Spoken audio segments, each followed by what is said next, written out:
Selamat malam Bapak-bapak. Selamat malam. Salam sehat. Mudah-mudahan keberkahan semuanya, keberkahan sehat semuanya.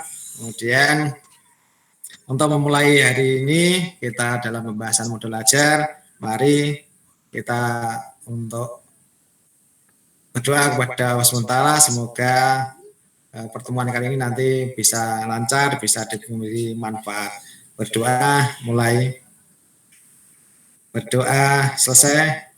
Terima kasih Bapak-bapak yang saya hormati, bahwa di dalam kurikulum sekolah penggerak yang akan berlaku nanti, bahwa kurikulum operasional satuan pendidikan, jadi ada istilah-istilah yang akan kita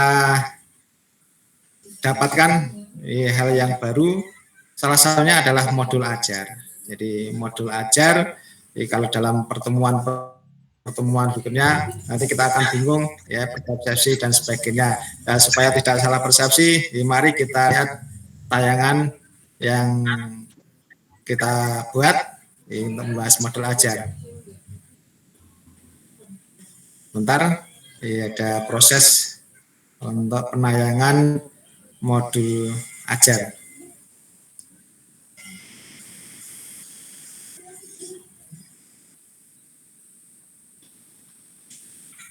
Belum nampak ya Bapak-bapak?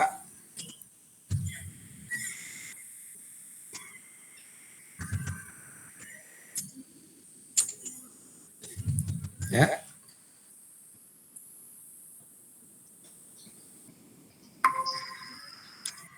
Ya.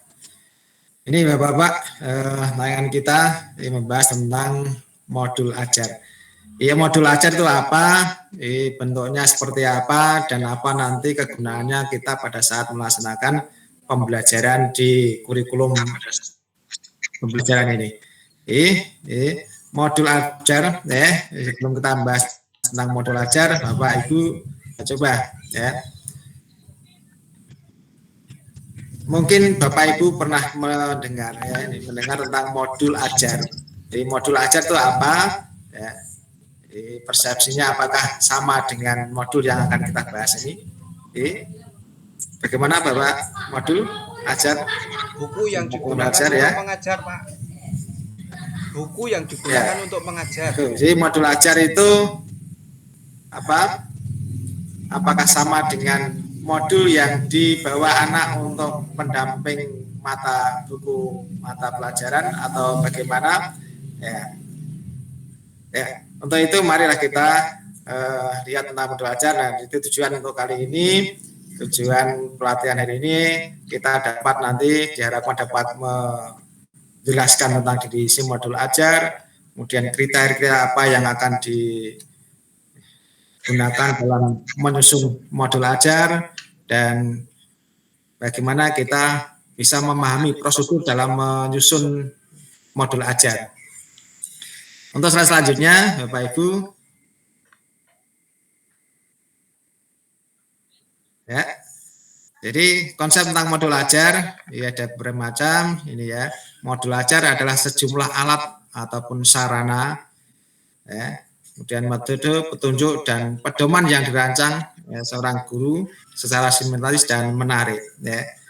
Modul ajar ini merupakan implementasi dari alur tujuan pembelajaran, di mana alur tujuan pembelajaran itu kita kembangkan dari capaian pembelajaran. Ya, capaian pembelajaran itu nanti bermuara pada profil pelajar Pancasila sebagai sasarannya. Ya, contohnya profil pelajar Pancasila diantaranya adalah beriman, bertakwa, dan berakhlak mulia, gotong royong, mandiri, dan sebagainya. Kemudian modul ajar disusun sesuai dengan fase ataupun kelas, ya, sesuai tahapan. Jadi, kalau di kurikulum sebelumnya kita mengenal kelas 7, kelas 8, dan 9. Nah, ini disebut dengan fase, ya, di mana modul ajar ini mempertimbangkan apa yang akan dipelajari, ya, dengan tujuan pembelajaran dan yang berbasis pada perkembangan jangka panjang. Ya, ini guru perlu memahami konsep mengenai modul ajar ini, karena bagaimanapun modul ajar ini menjadi pedoman pegangan guru dalam melaksanakan pembelajaran nanti. Ini pertanyaan berikutnya, Bapak Ibu, kriteria tentang modul ajar, bahwa modul ajar ini disusun berdasarkan prinsip-prinsip, prinsip-prinsipnya yaitu esensial.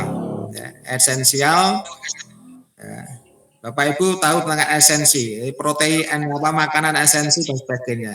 Esensi adalah inti, di inti. Jadi artinya di sana adalah kegiatan-kegiatan pokok yang dimasukkan. Ini kemudian yang kedua, menarik, bermakna dan menantang. Apa yang dimaksud menarik, bermakna dan menantang? Bapak-bapak. Jadi menarik itu membuat orang senang, Pak. Ya, membuat senang, ya. Setuju. Kemudian bermakna, kalau menantang ingin menyerang kita. Kalau ada tantangan kan kita ingin menyerang.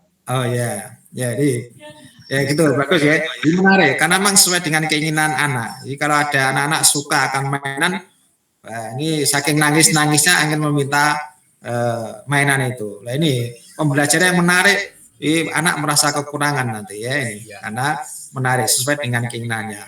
Ya, bermakna karena memiliki arti ya, memiliki arti yang nanti bermanfaat bagi dirinya. Ya, menantang ya, dengan pembelajaran yang mungkin dengan pendekatan inquiry atau penemuan dan sebagainya. Jadi di sana anak-anak merasa tertantang. Ada pertanyaan di sana, apa yang harus digali, ya, apa yang digali, sehingga anak-anak cenderung untuk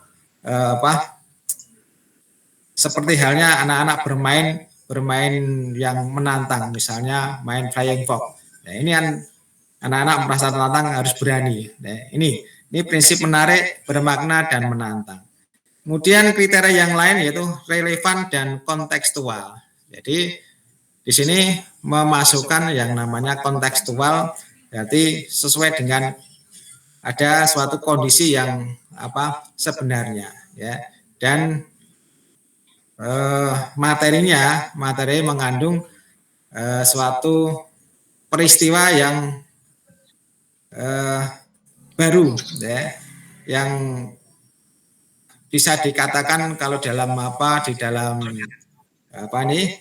entertainment, istilahnya baru menjadi viral, ya, ini ibaratnya kan seperti itu. Jadi nyata, ya, tidak suatu khayalan, ya, kontekstual itu. Kemudian berkesinambungan, ya, kriterianya itu berkesinambungan. Jadi berkesinambungan, jadi bahwa pembelajaran nanti itu berjenjang, terus menerus, gitu ya, berkesinambungan, bersambung. Itu kriteria yang harus dimiliki oleh modul ajar. Jadi itu yang beberapa materi yang kita berikan. Bapak-bapak, mari kita diskusi kelompok untuk untuk lebih memperdalam konsep kita dalam modul ajar.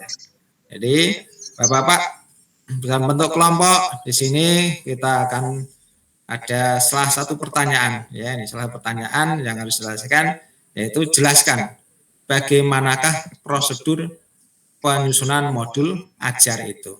Ya. Jadi bapak-bapak bisa diskusi di kelompoknya, waktunya hanya satu pertanyaan, tidak usah lama-lama ya, 15 menit atau 20 menit paling lama. Itu ya. Ya. Ini monggo diskusi di kelompoknya masing-masing. Saya kira cukup, ya. Saya kira cukup untuk diskusinya. Jadi monggo yang mau mempresentasikan atau mungkin juga bisa yang sudah siap. Kelompok saya, Pak. Atau mungkin juga yang belum siap tapi berani, ya, monggo. Atau harus ditunjuk pilihannya. Ya. Tunjuk aja, Pak. Ya, tunjuk ya. Monggo kelompok anggur. Ya, kelompok anggur. Ya.